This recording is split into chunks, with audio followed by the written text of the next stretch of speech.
lupa ka, bago ka magpatayo ng building, ito muna ang tanong. Ano ba talaga ang pinakabagay itayo sa location ng lote mo? Kasi kahit maganda ang design, kahit malaki ang budget mo, kung mali ang building type para sa location mo, pwede kang mawalan ng milyon-milyong piso sa potential income. This is Architect Riza and help property owners turn their empty lots into an earning land. Sa bawat lote na pinag-aaralan namin, may 4 na bagay akong tinitingnan bago mag-recommend kung ano dapat ang itayo. Number 1, zoning. Ano ba ang allowed ng LGU? Commercial ba? Mixed use? Residential? Kasi kahit gusto mo ng commercial building, kung hindi naman allowed, masasayang lang ang plano.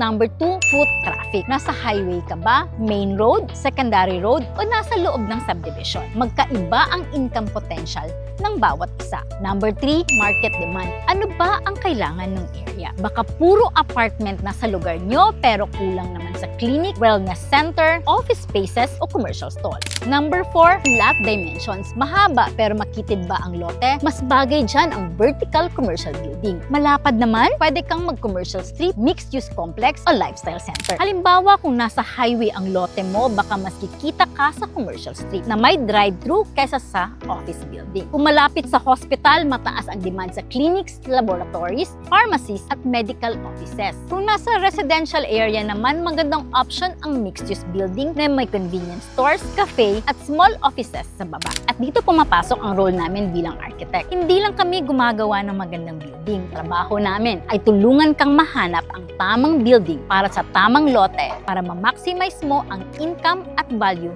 ng property mo. Kaya kung may lote ka at hindi mo alam kung ano ang pinakamagandang itayo, i-comment mo ang location at lot size mo sa baba. Bibigyan kita ng quick recommendation kung ano ang pwedeng maging earning landmark ng property mo.